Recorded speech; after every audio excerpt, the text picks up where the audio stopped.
The burden of the gods is too heavy, the labor exceedingly difficult. Let mankind bear the load of the gods.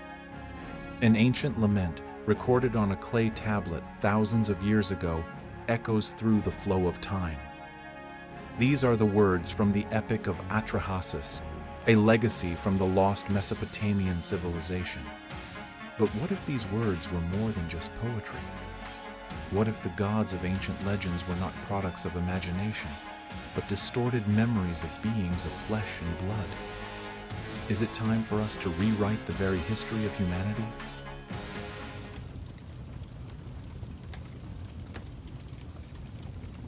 The earliest records of the beings called the Anunnaki come from the cuneiform clay tablets of the ancient Sumerians.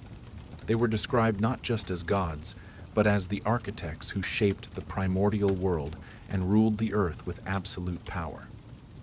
In the Babylonian epic of Atrahasis, we see a divine class division: the high gods, who decided fates, and the Igigi, the lower-ranking gods, who had to bear all the heavy manual labor.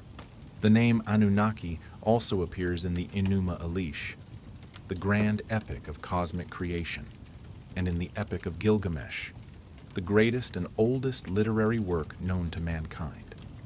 From Ishtar's descent into the netherworld to the Sumerian king list, their names are carved into countless myths, texts, and stelae. A great question remains unanswered. Are these records evidence that the Anunnaki were visitors from other worlds? Is there an invisible thread connecting the Mesopotamian gods with the gods in the pantheons of other ancient cultures across the planet? What does the archaeological evidence say? Does it reveal traces of extraterrestrial beings who once visited our planet?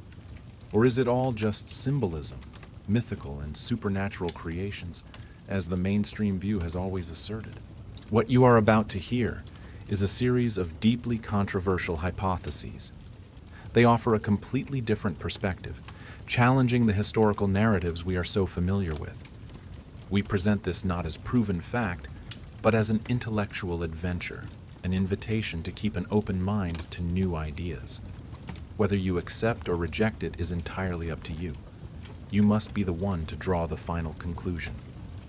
As the great philosopher Aristotle once said, "It is the mark of an educated mind to be able to entertain a thought without accepting it." Our journey begins on a distant world, a planet on the brink of destruction named Nibiru. According to scholar Zecharia Sitchin's interpretations of Sumerian texts, this was the home of the Anunnaki. They did not come to Earth to conquer, but to seek salvation. Nibiru was facing a catastrophic climate disaster. Its atmosphere was disintegrating at an alarming rate, putting all life at risk of annihilation. After much research, Anunnaki scientists found a single, though incredibly bold, solution: gold. They discovered that when ground into a superfine dust and dispersed into the stratosphere, this precious metal could create a glittering shield, reflecting and diffusing solar radiation, thereby saving their dying planet. In their desperation, they began a great expedition across the galaxies to find the necessary gold. Ultimately, their journey led them to a small blue planet in our solar system, Earth. They arrived here in massive spacecraft, using anti-gravity propulsion technology to cross the vast abyss between the stars. About 450,000 years ago, while beings like Homo erectus still roamed the Earth, the ships of the Anunnaki landed in the region that would later be called Mesopotamia, the cradle of human civilization. But the work of mining gold was a colossal and brutal task. Initially, it was the lower-ranking gods, the Igigi, who had to perform this labor. The Epic of Atrahasis recounts their suffering. When the gods, like men, bore the work and suffered the toil of the gods was great, the work was heavy. Exhausted by the harsh conditions, the Igigi finally revolted. They could no longer endure this slave labor. They burned their tools, besieged the home of Enlil, one of the supreme Anunnaki leaders, and demanded an end to their suffering. The rebellion of the lesser gods pushed the Anunnaki to the brink. Their solution to this crisis would not only extinguish the flames of rebellion, but would also forever change the destiny of this planet.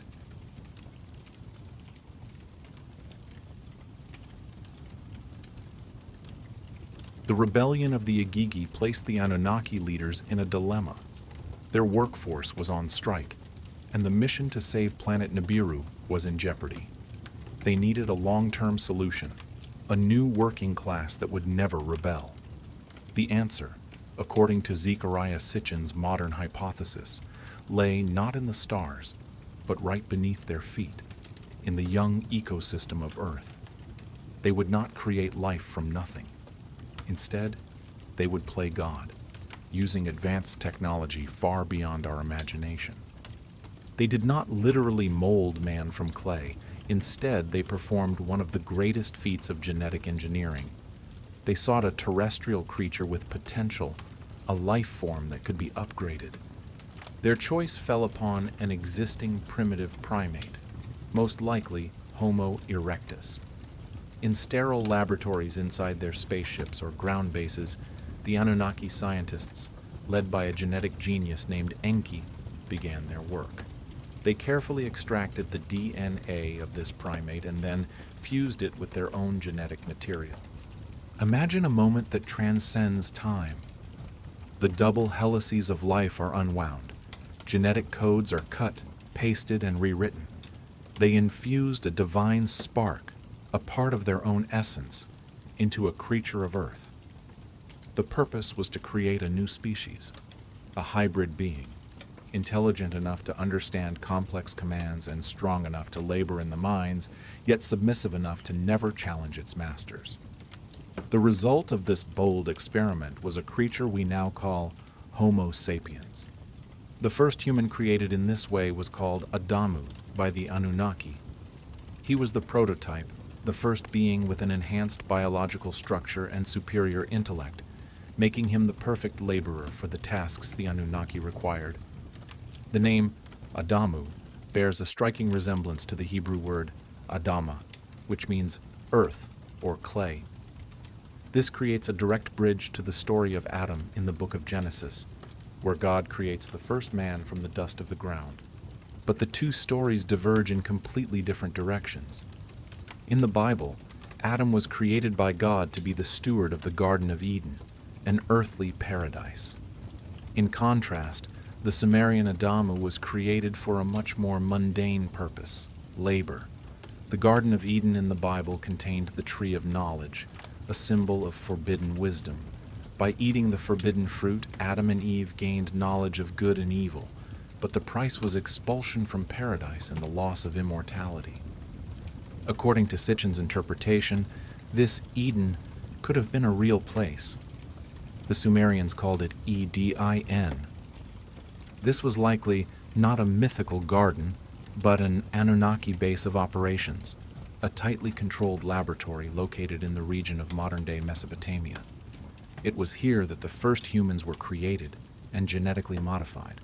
The conflict in the Garden of Eden might also be a mythologized version of a profound debate among the Anunnaki leaders. Enki, the scientist who created humanity, felt sympathy for his creation. He advocated for granting them more knowledge and autonomy. On the other hand, his brother, Enlil, the supreme commander of the Earth mission, was vehemently opposed. Enlil feared that if humans became too wise, they would become too powerful, difficult to control, and would eventually rebel, just like the Igigi before them. Once the first humans were successfully created, they were allowed to procreate, quickly forming a vast and efficient workforce. Eventually, humanity took over all the gold mining and other arduous tasks. The burden had been transferred, the Igigi were freed, and the high-ranking Anunnaki could continue to oversee the operation from a comfortable distance. Thus, a new species was born, conceived in the laboratories of the gods, and bound by fate to serve its creators.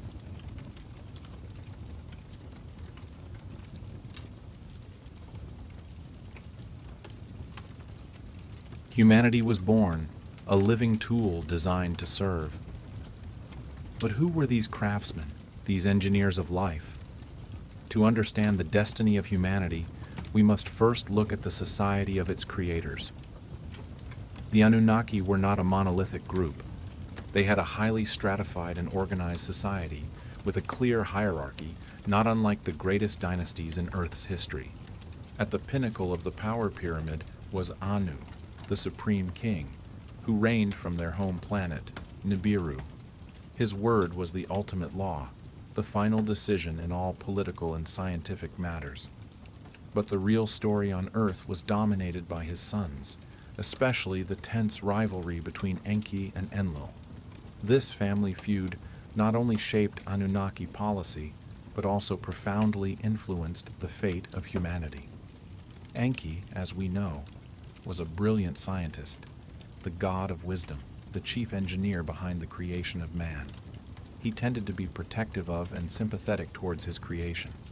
In contrast, Enlil was the military commander, the strict enforcer of Anunnaki law.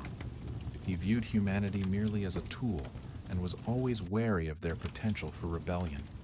Besides exploiting Earth's resources, the Anunnaki also served as humanity's first teachers. They shared a portion of their vast knowledge, sowing the first seeds of civilization in the human mind. Fields such as astronomy, mathematics, architecture, and agriculture suddenly blossomed in early civilizations like Sumer. To observers, it seemed like a miracle, an inexplicable leap forward in the course of history. But according to this theory, it was not a miracle, but deliberate education. Their advanced technology and lifespans lasting thousands of years caused the humans of that time to revere them, worshiping them as omnipotent gods. So, what did these gods look like? Ancient texts and carvings paint an astonishing picture. The Anunnaki were described as gigantic beings compared to humans, with an estimated height of 3 to 5 meters. Their massive stature exuded an imposing presence, another reason they were easily considered divine.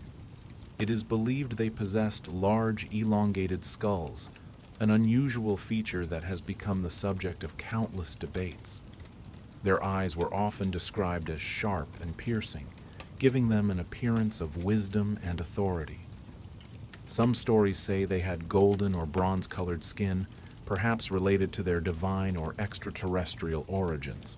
They were often depicted in complex garments, made from materials unfamiliar to humans of that era. These clothes did not look like ordinary fabrics, but more like armor or technological robes, seemingly capable of manipulating energy or providing protection. Although their overall form was humanoid, some details hinted at a non-terrestrial nature. Most notable are the wings seen in some Mesopotamian carvings. These wings may not have been a biological feature, but rather a symbol of their ability to fly using technology, or their ability to travel between dimensions or planets with ease. Some researchers speculate that the Anunnaki used advanced technology to simulate abilities we would call supernatural, such as levitation, telepathy, and even time manipulation. For millennia, the Anunnaki worked alongside humans, seeding knowledge and building civilization. However, like all cycles in the universe, their time on Earth eventually had to end. The situation on Nibiru began to stabilize, reducing the urgency of the gold mining operation. At the same time, internal conflicts, especially the escalating rivalry between the factions of Enki and Enlil, created an atmosphere of irreconcilable discord. Tensions had reached a boiling point. The ships that once soared through Earth's skies began to depart gradually, marking a slow retreat. The great gods, who had once walked among mankind and were worshipped as creators, began to withdraw into the shadows of the cosmos.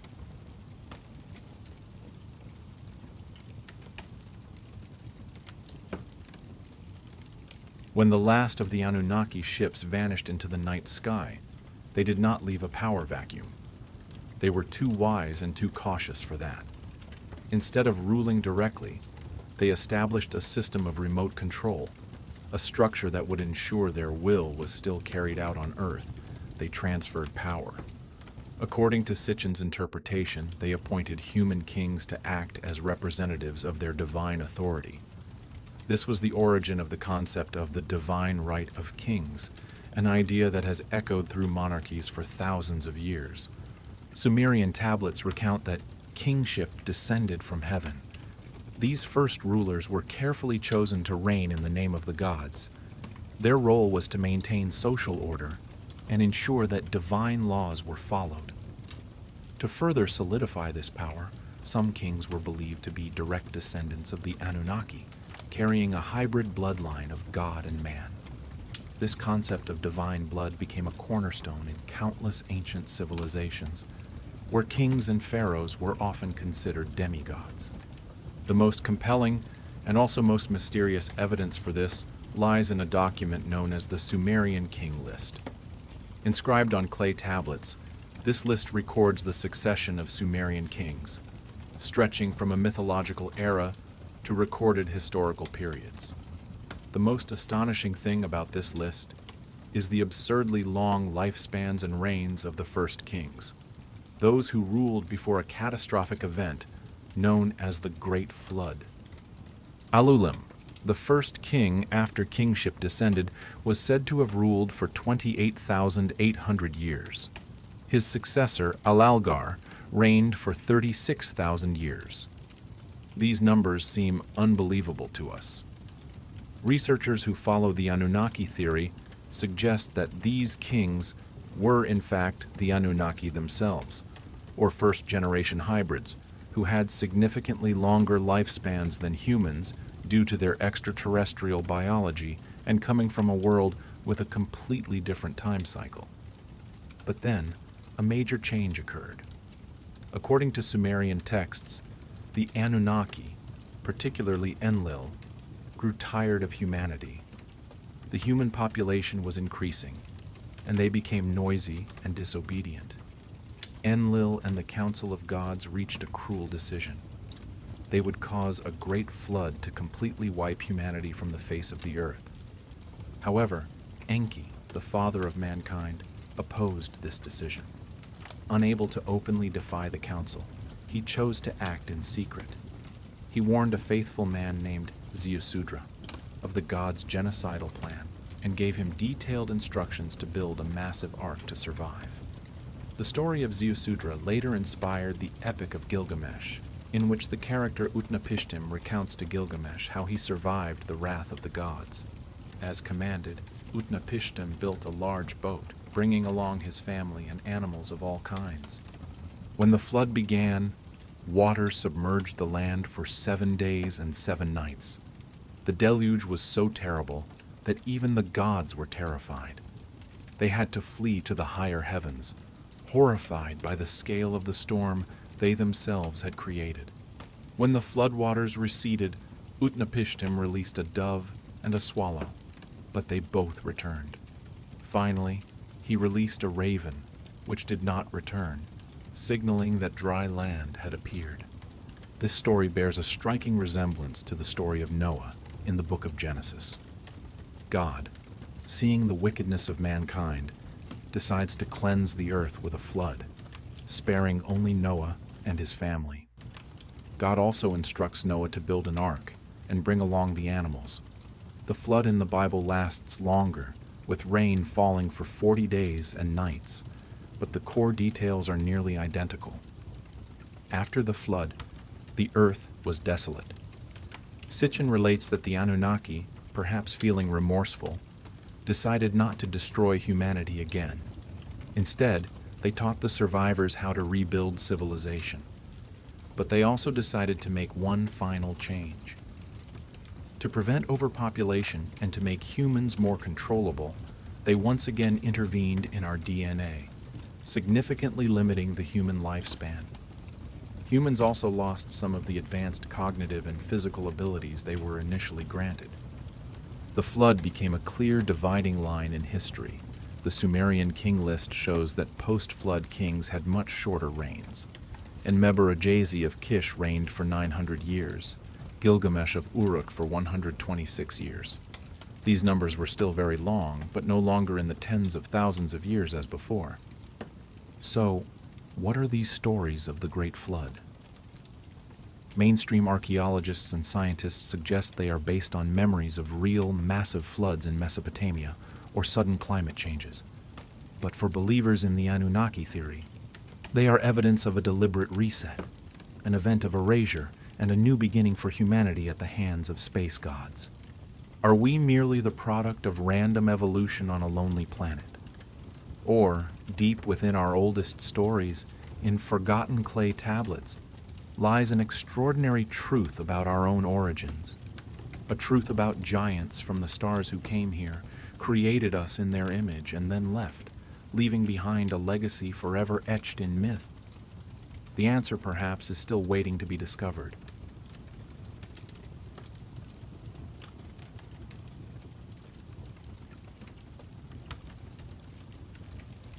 In the mists of time, where the desert meets the dawn, there is a story carved into clay and whispered through millennia. It is the story of a great city, Uruk, and its king, a man whose name has become legend, Gilgamesh. Imagine an ancient city, its mud brick walls rising proudly under the Mesopotamian sky. Its streets teem with people, its markets noisy with the sounds of life. And here, a king walks among mortals, but he does not entirely belong to them. The Epic of Gilgamesh, one of the most ancient literary works of humanity, describes him not just as a king, but as a demigod. 2 parts God, 1 part man. His stature was towering, obscuring even the sun, and his strength could move mountains.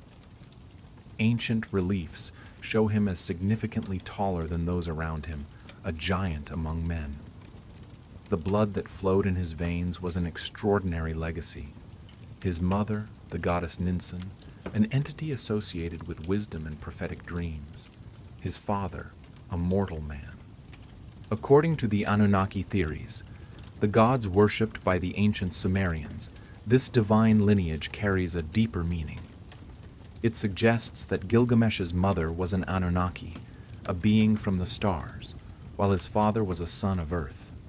This union created a hybrid being, a bridge between 2 worlds.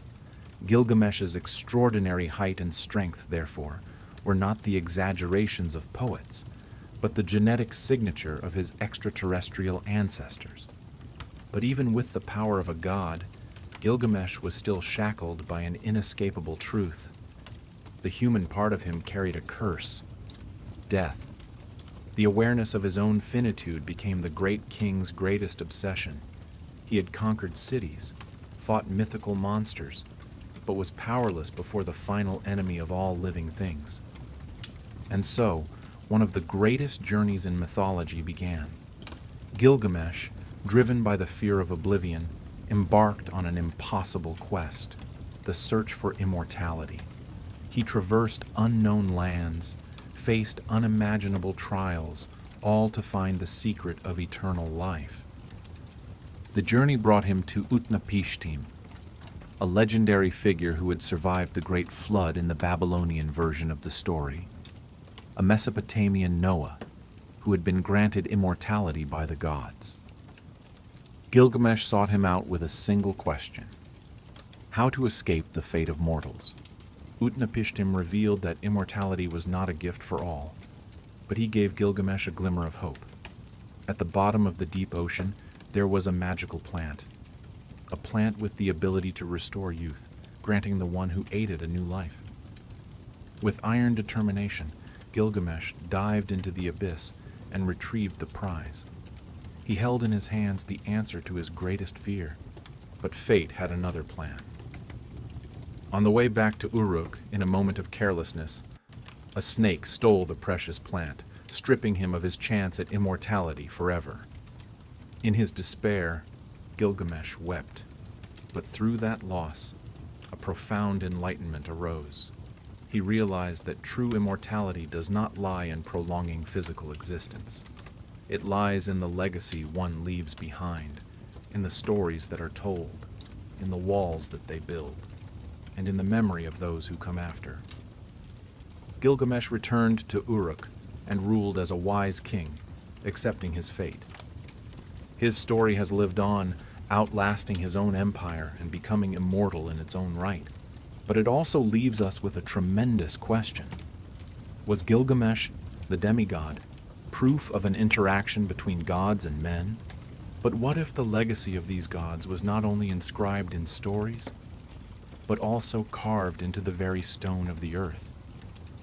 What if the greatest architectural works of the ancient world were not the tombs of kings, but the imprints of a technology far beyond our understanding?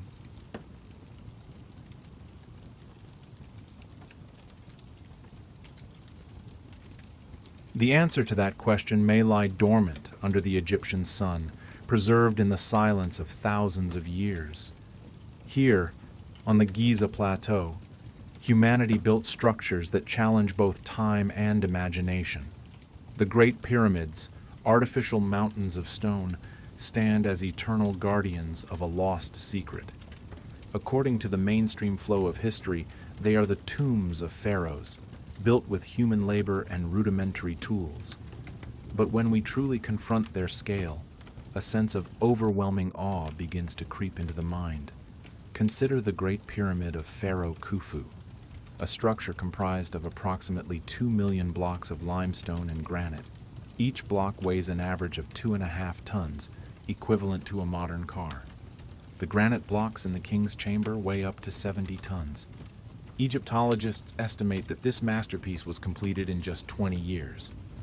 Try to imagine that challenge. To finish on schedule every day for 2 decades, nearly 800 massive blocks had to be quarried, transported, and set in place with astonishing precision. That means a block was laid every few minutes, without stopping, day and night. A feat of logistics and engineering that would be difficult to replicate even with modern technology. How could a Bronze Age civilization achieve this? The Anunnaki hypothesis offers another explanation, one that goes beyond the textbooks. It suggests that these beings, with their understanding of physics and technology far beyond ours, were the true architects.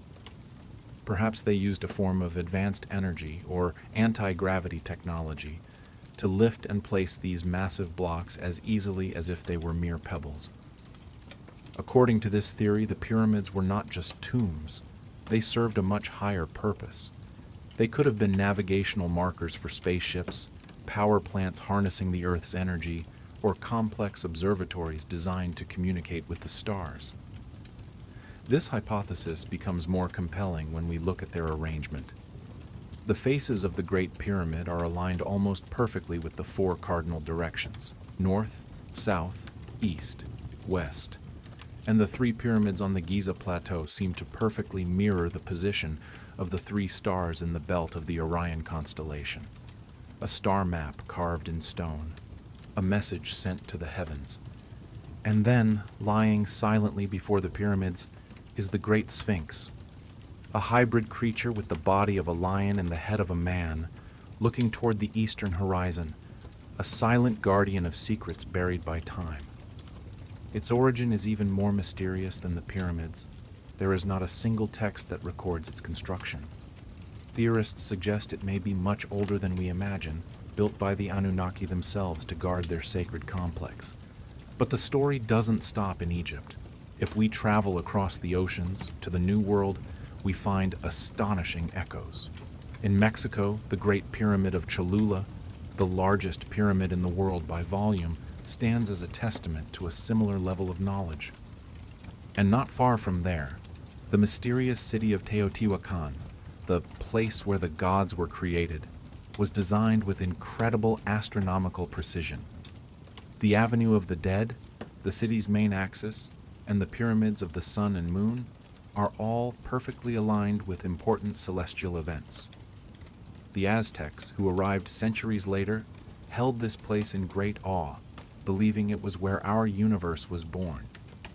These structures, separated by thousands of miles and centuries, seem to be telling the same silent story of the heavens.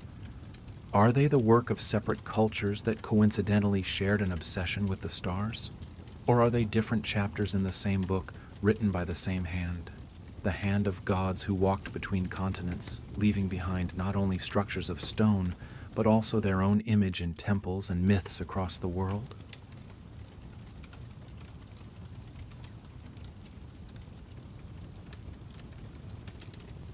If the megalithic structures are the skeleton of a mysterious past, then the ancient myths and religions are its soul. And when we listen to these stories, these echoes from Egypt, Mesopotamia, and even the distant Americas, an astonishing pattern begins to emerge. A common story, retold in many different voices. Let's start with our own beginning. In the stories of the Mesopotamians, like the Atrahasis epic, the Anunnaki created humans from clay for a clear purpose: to be servants, to bear the heavy labor of the gods. Humans were laborers, designed to serve. Now let's move to the Nile Valley. In Egyptian belief, the god Khnum, the divine potter, also fashioned humans on his potter's wheel, creating them from the clay of life. Once again, we see the image of humanity being crafted by a divine being. Furthermore, both cultures shared a core concept: divine kingship. In Mesopotamia, kings ruled as representatives of the Anunnaki on earth. In Egypt, the pharaohs were not just representatives. They were considered direct descendants of the gods, a living bridge between the human world and the divine realm. Was this belief in a sacred connection merely a political tool, or did it stem from a distant memory of the first rulers who truly came from the stars? The similarities become even clearer when we compare their gods, the central figures in their spiritual worlds. Consider Anu, the supreme god of the sky, the father of all gods in the Sumerian pantheon. In Egypt we find Ra, the sun god, the creator of all things. Two father gods reigning in the heavens, holding supreme power. Next is the Sumerian Enlil, god of the air, wind, and storms, a powerful and sometimes volatile deity. His Egyptian counterpart could be Shu, the god of air who separated the sky from the earth, or Set, the god of storms and chaos. Both represent powerful, uncontrollable natural forces. And perhaps most notably is the Sumerian Enki, the god of water, wisdom, magic, and creation. He was the one who brought knowledge to mankind. In Egypt, this role is perfectly mirrored by Thoth, the god of wisdom, writing, and magic. Both were divine teachers, patrons of science and art. Is this just a coincidence, a parallel interpretation of natural forces? Or are they fragments of a single origin story, retold in different languages? Even the way they were depicted raises questions. The Egyptians often portrayed their gods with animal heads, strange hybrid forms. Meanwhile, the Anunnaki were described as tall, majestic, human-like beings. But then, the Egyptian pharaohs, the descendants of the gods, were often depicted with a gigantic, almost superhuman stature, reminiscent of the image of Gilgamesh. A sign of divine bloodline? The connecting thread is also woven by the stars. Both the Sumerians and the Egyptians possessed an unbelievably profound knowledge of astronomy. The Sumerians mapped the constellations, invented the sexagesimal number system that we still use to measure time today. The Egyptians created a 365-day calendar and aligned their greatest structures with celestial bodies. This fascination with the sky was not just scientific, it was religious, because for them it was the home of the gods. And what is astonishing is that this echo resonates even further. In the Americas, we find a pantheon of gods with strangely similar roles. Enki, the Sumerian god of wisdom, finds his reflection in Quetzalcoatl, the feathered serpent, the god of knowledge and creation worshipped by the Maya and Aztecs.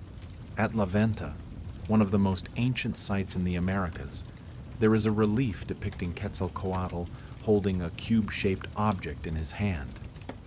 Astoundingly, this image is nearly identical to depictions of winged beings from Mesopotamia, also holding similar mysterious boxes. The same stories, similar gods, and a shared understanding of the cosmos. It seems there is an invisible thread connecting the greatest civilizations of the ancient world.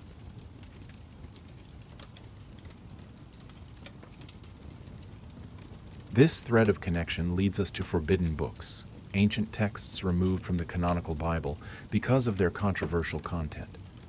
Most prominent among them is the Book of Enoch. This text tells of a biblical patriarch who did not die, but was taken up to heaven. Enoch walked with angels, traveled through the heavens, and was shown the secrets of the universe. Proponents of the Anunnaki theory pose a bold question. Was this a spiritual journey, or is it an ancient record of a close encounter? Were the angels, in fact, the Anunnaki, and was heaven a spaceship that took Enoch into space, showing him the greatness of creation from a perspective no mortal had ever seen?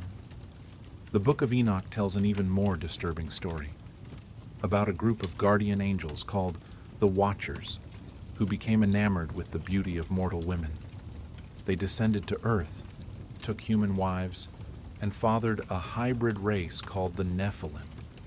The Nephilim are described as giants, possessing extraordinary strength, who dominated and oppressed humanity, a nearly perfect reflection of demigod kings like Gilgamesh.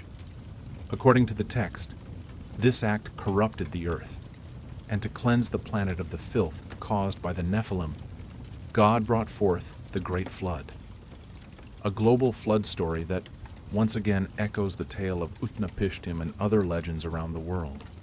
Could the Nephilim be another name for the hybrid children of the Anunnaki and humans? But what if the evidence of this intervention lies not just in ancient stories, but is also encoded within our very bodies?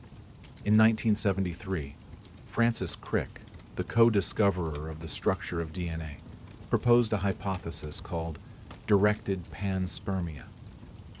He argued that the genetic code is too complex to have arisen randomly on the early Earth, and that life may have been intentionally seeded by an advanced extraterrestrial civilization.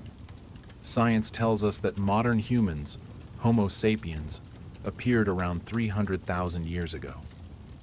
But for most of that time, we were not much different from other primates. Then suddenly, around 50,000 years ago, something extraordinary happened. A great leap forward in cognition, language, art, and technology. There is no clear explanation for this sudden explosion. The Anunnaki hypothesis suggests that this was the moment they intervened, combining their DNA with that of early hominids to create us. And there are strange things in our genome. Other great apes have 24 pairs of chromosomes. Humans have only 23. Scientists have discovered that human chromosome 2 is actually the result of a fusion of two ancestral chromosomes, a unique fusion event in our lineage.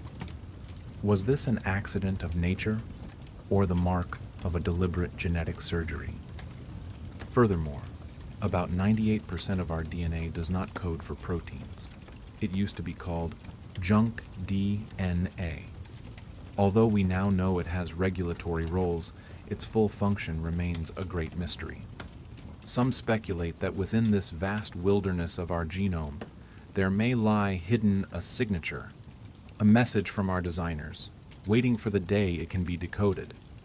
And then, when we return to the ground, the final traces appear. The strange paintings in Sego Canyon, Utah, with their hollow-eyed, elongated beings. The Nazca lines in Peru, which can only be seen in their entirety from the air, with one figure that looks like an astronaut waving. The small, lizard-like figurines found in the Sumerian city of Ur, and the Wandjina paintings of the Australian Aborigines, depicting spirits descending from the sky. From the demigod kings of Sumer to the pyramids oriented toward the stars, from the common gods in mythology to the hidden code in our DNA, and the mysterious figures drawn across the planet.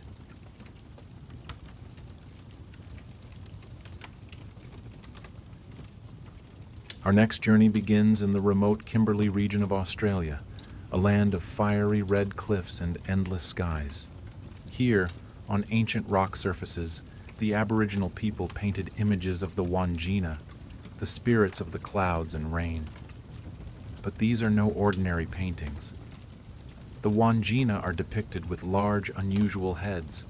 Their eyes are large and prominent, as if containing the entire universe, yet they have no mouths, as if their knowledge is beyond words. Around their heads is a brilliant halo, a symbol of power and wisdom. To the native people, they are the givers of life, creators capable of controlling storms and bestowing precious rains. But as we look deeper into those wordless eyes, another question arises. Are these merely symbols of weather gods, or are they a preserved memory of beings not of this earth, who came from the very skies they command? From the cliffs of Australia, our journey flies across oceans and continents to the heart of the scorching Sahara Desert. Amidst the vast sea of sand, the Tassili Najjar Plateau emerges like a giant open-air art museum, preserving works dating back up to 10,000 years. On these rock walls, prehistoric artists painted a vibrant world of hunts and tribal rituals. But among these familiar images, strange human figures appear. They are stylized, with slender bodies and oversized heads, elongated in an inexplicable way. Some theorists, gazing upon these drawings, did not see hunters or shamans. Instead, they saw images of ancient astronauts, visitors from the stars who visited Earth in primordial times. Although mainstream archaeology suggests these are symbolic depictions and rituals, the strange resemblance to our perception of aliens still stirs an indescribable curiosity. And then, we move again, this time to the lush valleys of Val Camonica in Italy. In the caves here, another collection of rock art tells a similar story. Among countless engravings, figures wearing what look exactly like round helmets stand out. From these helmets, rays of light emanate, like a technological aura. Are these mighty warriors or powerful shamans in ceremonial attire? Or are we looking at portraits of beings in spacesuits who walked the Earth long before humans dreamed of conquering space? Each carving on the stone is a piece of a puzzle, an enigma inviting us to solve it. But it is not only stone that holds these mysteries. In the pages of ancient Indian texts, another story is waiting to be told. It is the story of the Vimanas, divine flying machines used by gods and celestial beings. The ancient texts describe them not as simple chariots, but as complex vehicles, capable of soaring through the sky and across the earth at terrifying speeds. They could perform incredible aerial maneuvers, defying all the laws of physics known to the ancients. Some stories even tell that the Vimanas were equipped with destructive weapons, capable of firing deadly rays of light or creating fires that incinerated everything. When reading these descriptions, it is hard not to think of modern spaceships or fighter jets. From the silent drawings on stone to the vivid descriptions of divine flying machines, a great question echoes through the ages. Were our ancestors merely painting their spiritual world, or were they documenting encounters with visitors from another world?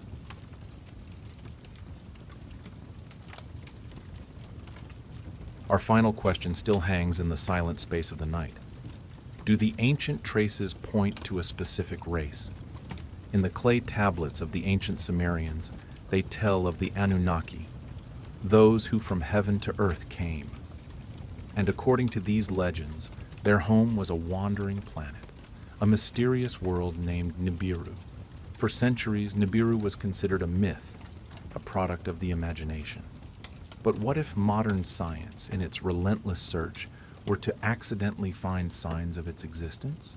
Recently, NASA and the astronomical community have put forth a fascinating hypothesis: the possible existence of a ninth planet in our solar system, nicknamed Planet 9. This hypothesis did not arise from nothing, but from actual observations. Scientists have noticed the strange orbits of several objects in the Kuiper Belt, the distant icy region beyond Neptune. Their movements cannot be explained by current models. It seems there is a huge invisible gravitational force acting upon them, the gravity of a large, distant planet. Calculations show that Planet 9, if it exists, would have a mass about 10 times that of Earth. Its orbit would be extremely unusual. While our Earth completes one lap around the Sun in 365 days, this mysterious planet would take between 10,000 and 20,000 years to do the same, moving on an extremely elongated elliptical path. It would drift in the darkest and coldest edges of the solar system, making direct observation nearly impossible. Its existence is only inferred from the ripples it leaves in the fabric of space. Could this be the Nibiru of legend? A planet with an orbital period of thousands of years, just as the Sumerians described. Science cannot yet confirm it, but the idea has opened a fascinating door. If such a planet is real, and if it is home to an advanced civilization, would they have left traces in humanity's most important records? Some researchers believe the answer is hidden in the pages of the Bible. Let's turn to the book of Ezekiel. The prophet is by the river Kibar when the sky suddenly transforms. A storm approaches, and from within it, he sees 4 strange living creatures, each with 4 faces and 4 wings. But what is more astonishing lies beside them. Ezekiel describes, "As I looked at the living creatures, I saw a wheel on the ground. But this was no ordinary wheel. It was a wheel within a wheel, a complex structure that could move in any direction without turning. The sound from the creature's wings was like the roar of a great army. And above it all was a shining throne with a brilliant figure seated upon it." For thousands of years, this vision has been understood as a spiritual description of the glory of God.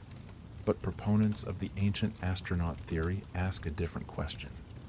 Was Ezekiel, with the vocabulary of his time, trying to describe an advanced flying machine, an alien spacecraft landing before his very eyes? And then there is the story of Enoch, a mysterious figure mentioned only briefly. Enoch walked with God. Then he was no more because God took him away. While the deaths of other patriarchs are clearly recorded, Enoch simply disappeared. Tradition holds this was a divine act, a reward for his devotion. But in a modern lens, the phrase, "God took him away," evokes another image, a third kind encounter, an event where a technologically advanced civilization removed a human from Earth. The story becomes even more dramatic with the prophet Elijah. As he was walking with his disciple Elisha, the Bible recounts that suddenly a chariot of fire and horses of fire appeared, and Elijah went up to heaven in a whirlwind. The image of a fiery chariot ascending to the sky in a whirlwind is truly majestic. For believers, it is a symbol of God's power. But for researchers, it could be a memory distorted over time of a spacecraft taking off, its engine glowing like fire and its power creating a vortex of wind. The stories of Ezekiel, Enoch, and Elijah are just the beginning. From the star that guided the wise men with intelligent movement, the pillar of cloud and fire that led the Israelites through the desert, to the doors opening in heaven in the book of Revelation.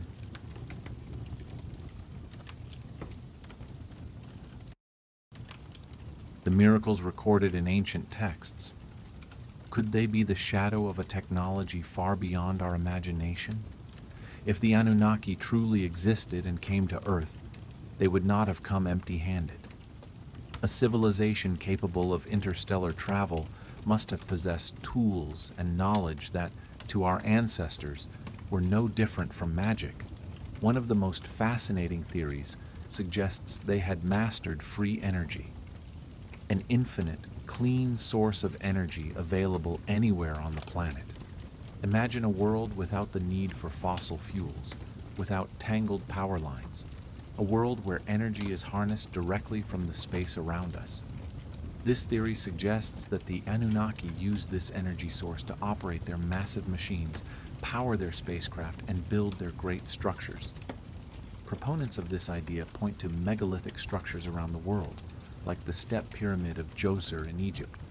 They ask the question, were these just tombs, or were they also ancient power plants, resonant devices designed to capture and transmit energy in ways we have forgotten? The hypothesis suggests that the Anunnaki shared this knowledge, but over millennia it was lost, buried under the dust of time. Another incredible possibility is teleportation technology. To traverse the millions of miles between planets, perhaps the Anunnaki did not rely solely on spacecraft. Some interpretations suggest they created interdimensional portals, shortcuts through the fabric of space-time. This idea sounds like science fiction, but when we look at ancient myths, we find strange echoes. In Mesopotamian mythology, to reach Irkalla, or the underworld, the dead had to pass through 7 gates. In ancient Greece and Rome, people believed in the existence of plutoniums, physical entrances leading to the world of the dead. The Maya told of Xibalba, an underworld that could be accessed through deep jungle caves. The Egyptians also believed that to reach the afterlife, the pharaohs had to pass through 12 gates, each guarded by gods. Are all these stories merely symbols of the soul's journey? Or are they distorted memories of a real technology, a system of portals that the Anunnaki used to travel instantly between locations, or even between different dimensions? Their technology may have also left its mark on the land itself. Look at the ziggurats in Mesopotamia.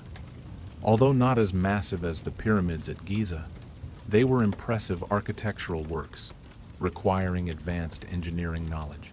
Their stepped design is interpreted by some not for religious reasons, but for a practical purpose, to allow spacecraft to land. With their considerable height, the ziggurats stood out on the flat Mesopotamian plains. They could have served as visual markers, beacons guiding approaching spacecraft, acting as the landing lights of antiquity. If the Anunnaki truly possessed such advanced technologies, free energy, portals, superior construction engineering, the biggest and most urgent question arises: where did it all go? One hypothesis suggests that when the Anunnaki left, perhaps to return to Nibiru, the knowledge they imparted gradually faded. Humanity, without their guidance, lost the ability to understand and use these tools. Great technology turned into mythology, machines became gods, and scientific knowledge became esoteric rituals. The loss of technological knowledge is not unfamiliar in history. Human civilization once invented things that we later took centuries to recreate. The mysterious Greek fire, the ultra-durable Damascus steel, the complex Antikythera mechanism, or the formula for long-lasting Roman concrete. So, is it possible that their legacy has not completely vanished?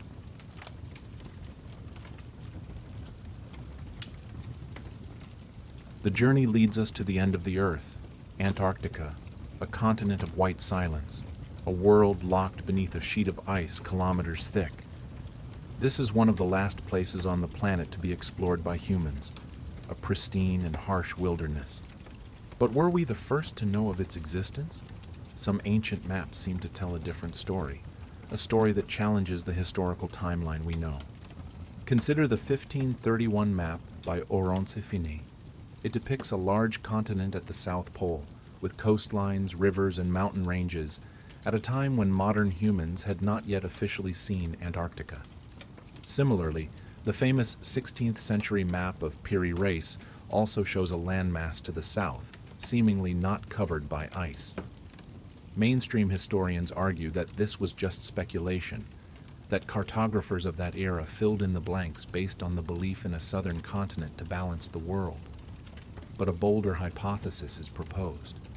What if they were copying from much older source maps, documents created by a vanished civilization, a civilization that knew Antarctica when it was still ice-free? Science tells us that Antarctica was indeed once ice-free, but that was tens of millions of years ago, long before humans appeared. About 100 million years ago, It was a warm land with forests of ferns and conifers, home to dinosaurs. But the Earth changed, and about 34 million years ago, ice began to form, covering the continent in a cold shell to this day. So, is it possible for archaeological remains to exist here? The answer would seem to be no. But the ice itself is a fascinating factor. The extreme cold slows down the process of decomposition, turning the entire continent into a natural time machine. If anything is buried beneath it, it could be perfectly preserved. Just as the melting ice in the Alps revealed Ötzi, the 5,000-year-old mummy, the melting of ice in Antarctica could expose fossils or geological strata that completely change our understanding of Earth's history. And in the modern era, with satellite technology, we have observed strange things. In some areas, structures that look like man-made pyramids have been discovered, peaks piercing through the ice with astonishingly straight edges. The official explanation is that they are nunataks, naturally shaped mountain peaks. But for the seekers, they are a potential sign. Elsewhere, satellite images show what look like giant cave entrances leading into the dark earth beneath the ice. This has led to one of the strangest hypotheses, the theory of cryptoterrestrials. This is the idea of human-like beings who may have evolved in parallel with us or come from elsewhere and have coexisted on Earth for millennia in secret. Could they have established a base in Antarctica, a final refuge, far from the prying eyes of humanity? Could those cave entrances lead to their underground settlements? Could they be the inheritors of the Anunnaki, the guardians of their lost technological legacy? From the rock paintings in Australia to the chariots of fire in the Bible, from forgotten technologies to mysteries buried under the Antarctic ice, we have taken a long journey through humanity's greatest questions. There is no conclusive proof, only pieces of a puzzle, traces, and possibilities. Each of us has the freedom to connect these dots in our own way. The evidence may be ambiguous, the theories may be bold, but perhaps the truth lies not in a single answer, but in the relentless curiosity that drives us to look up at the stars and deep into our own past.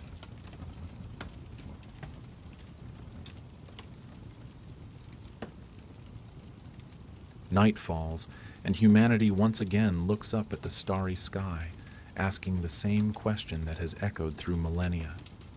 Are we alone in this vast universe? Most of us cast our gaze far away, toward distant galaxies, searching for an answer among the twinkling stars. But what if the answer isn't out there? What if it is right here, beneath us, within us, hidden in the forgotten corners of this very planet?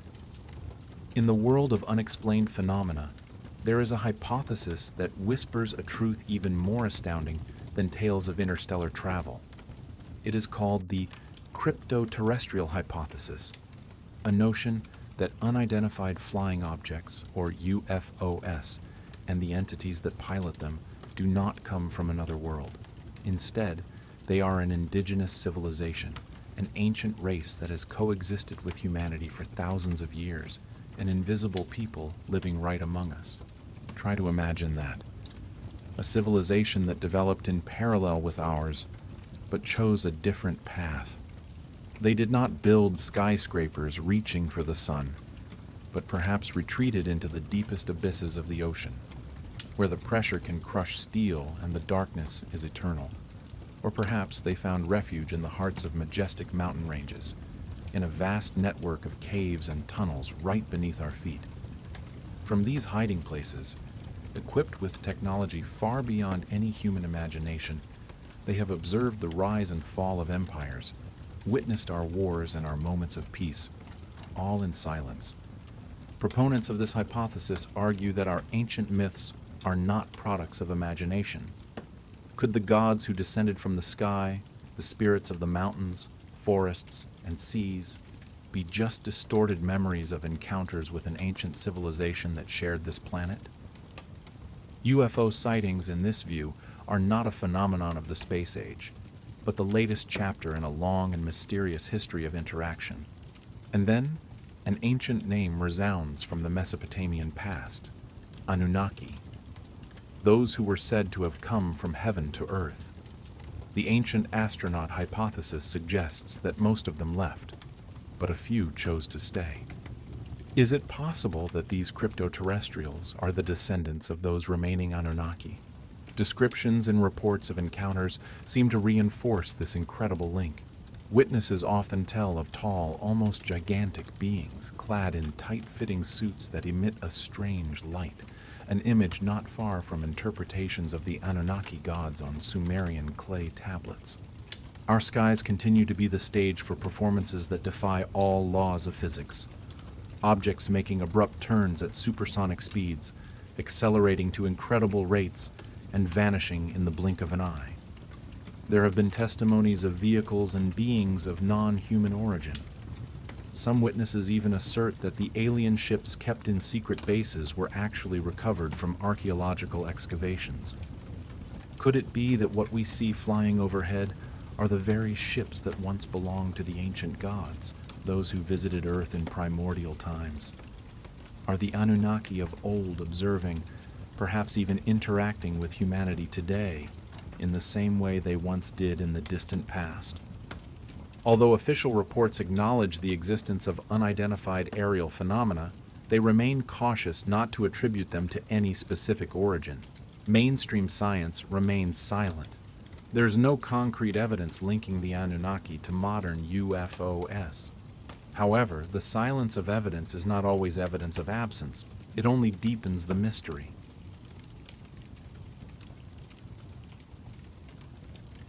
A civilization technologically advanced enough to conceal its existence on a crowded planet, or to travel through the vast emptiness between stars, would surely possess a power far beyond our comprehension.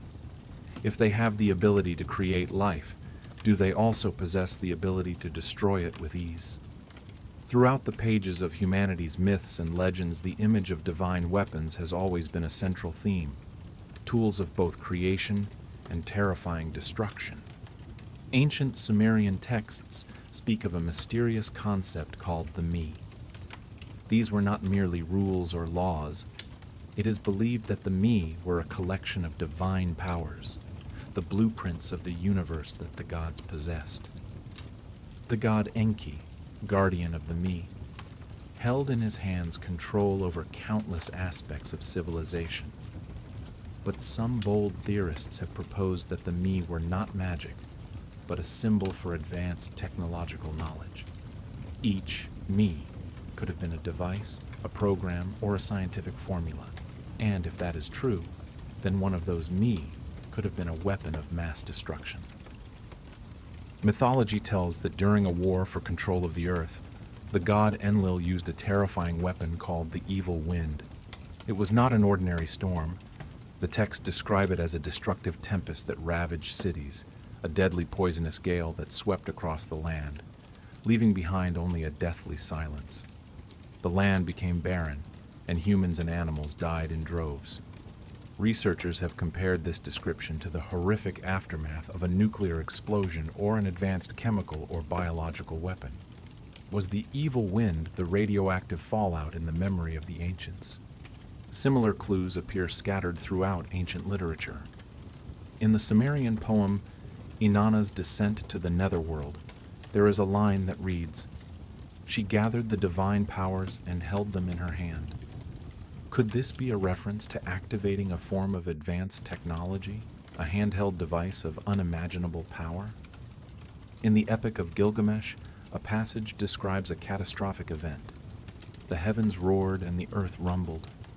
Then a deep silence set in, and a darkness hung. A lightning flash erupted, and a fire blazed. Where the fire was thickest, death rained down. Is this the description of an ancient witness trying to articulate a thermonuclear explosion in the language of his time? In the Babylonian creation poem Enuma Elish, we read again, "Then the Lord raised the thunderbolt, his mighty weapon, and mounted the chariot." Was the thunderbolt an energy gun, and that chariot a combat spacecraft? Even in Sumerian and Babylonian reliefs, the gods are often depicted holding mysterious cylindrical objects. What could they be? Scepters symbolizing power, or something more sinister, like portable energy weapons or gravity control devices. This theme is not limited to Mesopotamia. In India's Mahabharata epic, a text over 2,000 years old, there are countless references to divine weapons and cataclysmic battles. A passage describing the Brahmastra weapon reads, "Then Arjuna invoked the Brahmastra. In a moment, all darkness was dispelled, cool winds began to blow, and all directions of the sky became clear and bright." This description evokes the image of a blinding explosion, followed by a shockwave and a sudden change in the atmosphere, characteristics of a nuclear weapon. Perhaps the most haunting example of an ancient weapon of destruction comes from the Bible, the story of the destruction of the two cities of Sodom and Gomorrah. The story tells that fire and brimstone rained down from the heavens, incinerating the cities to ash in an instant. For centuries, this has been seen as an act of divine punishment. But some theorists ask another question. Was this an aerial attack with a weapon? Researcher Zecharia Sitchin even argued that there is geological evidence of a massive ancient explosion in the Dead Sea area. Although this claim remains highly controversial, it plants a terrifying seed of doubt in our minds. If such weapons of mass destruction truly existed in the past, where did they come from? From a civilization hidden beneath the earth, or from some distant planet in the vast Milky Way? And the most frightening question of all, will the masters of that technology one day return?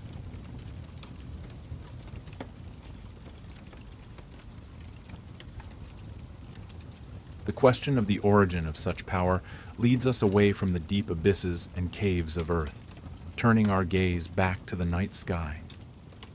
If the Anunnaki, or any other ancient race, were truly visitors from the stars, then where is their home in that cosmic tapestry? Our Milky Way is a giant city of stars, estimated to contain from 100 billion to 400 billion stars. Modern science believes that most of these stars have at least one planet orbiting them.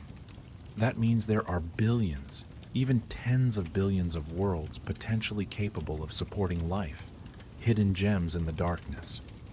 Although we have only just begun our exploration, a few promising candidates have emerged. Imagine KOI 4878.01, a world 1,100 light-years away from us. It is considered the most Earth-like planet ever discovered, completing an orbit around its parent star every 449 days. If its existence is confirmed, it could be a long-lost twin of Earth, a world where life may have had a similar start. Or closer, just 12 light-years away, is Teegarden B. It lies comfortably within its star's habitable zone, with a size and temperature almost identical to our planet. With an Earth Similarity Index of up to 0.93, it is one of the leading candidates for life. Even closer, Proxima Centauri b, our nearest neighbor, just 4.23 light-years away, is thought to have a temperature suitable for liquid water to exist, the core element for life as we know it. And then there is Kepler 452b, dubbed Earth's older cousin. It orbits a star similar to our Sun, but 1.5 billion years older. This means that life, if it exists there, has had over 1 billion more years to evolve. Could an ancient civilization like the Anunnaki have arisen from such a world? A civilization that reached the pinnacle of technology long before humanity learned to light its first fire?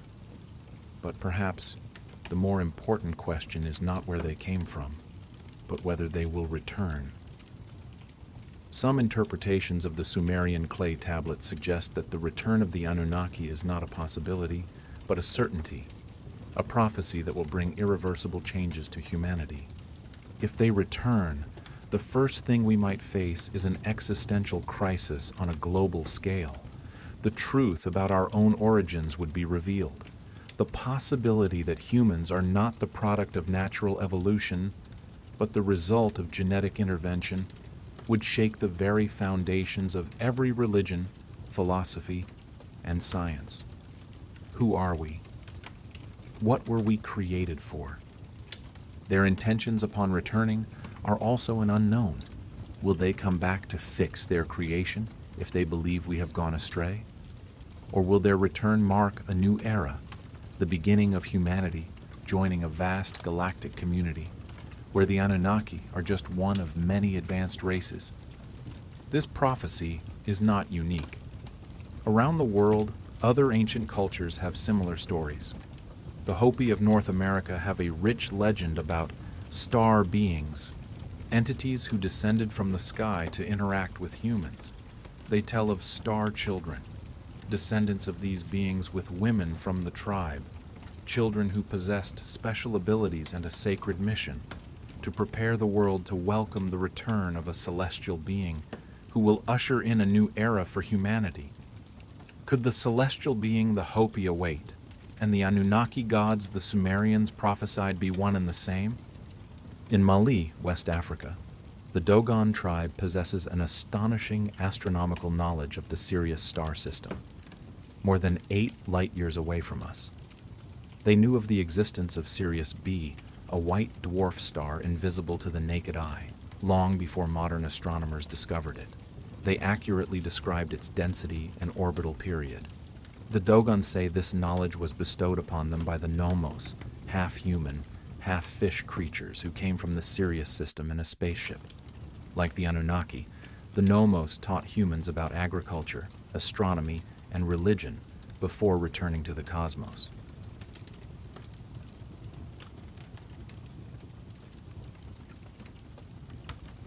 We have journeyed through bold hypotheses, listened to ancient prophecies, and contemplated the terrifying power inscribed in mythology. But now it is time to return to Earth, to listen to the voice of stone and the deliberate silence of science. For the vast majority of archaeologists, historians, and scientists, the idea that the Anunnaki were extraterrestrial beings who came to Earth is a fascinating story, but it lacks the most important thing: evidence. When archaeologists dig deep into the Earth, they do not find unexplainable metal alloys, no ancient microchips, nor any trace of a technology superior to its time. What they find is a story of human ingenuity, intelligence, and extraordinary labor. From an academic perspective, the stories of gods descending from the sky are seen as profound symbols, metaphors that the ancients used to explain the majestic forces of nature and the cosmos. The Anunnaki in the Sumerian texts, according to this view, were not flesh and blood space travelers, but personifications of celestial bodies, of the seasons, of life and death. The creation stories were humanity's attempt to understand its place in the universe, not a historical record of alien intervention. No structure has sparked more debate than the Great Pyramids of Egypt. How could an ancient civilization build such massive and precise architectural works? Mainstream archaeology provides an answer that does not require alien intervention. That answer lies in human ingenuity. The Egyptians had a huge, well-organized, and highly skilled workforce. Evidence from the workers' villages shows they were not slaves, but respected craftsmen, provided with food, shelter, and medical care. They had a deep knowledge of mathematics and geometry, allowing them to align their structures with incredible precision to the stars. Materials were cleverly sourced. Most of the massive limestone blocks were taken from quarries right on site. The rarer granite used for the inner chambers was transported from Aswan, more than 800 kilometers to the south. Discoveries like the Diary of Merer, an ancient papyrus scroll, have recorded in detail how the Egyptians used boats and a complex system of canals to transport stone along the Nile River right to the construction site. Reliefs in tombs, like that of Jehutihotep, depict huge teams of workers pulling large statues on wooden sleds. They even poured water on the sand in front of the sled to reduce friction. a simple but extremely effective technique. It is believed that giant ramps, possibly straight, zigzag, or spiral ramps wrapping around the pyramid, were used to lift the multi-ton blocks to ever-increasing heights. However, even mainstream science must admit that mysteries remain. The exact methods for lifting and placing the largest blocks at the highest levels are not fully understood. The silence of history on these details is precisely where the imagination can soar. But a lack of certainty does not automatically become proof of alien intervention. And so, our fascinating journey through the history of the Sumerians, the Anunnaki, and the compelling alternative theories comes to an end. Hypotheses like cryptoterrestrials or UFOs in ancient texts remain deeply speculative and lack support from mainstream science.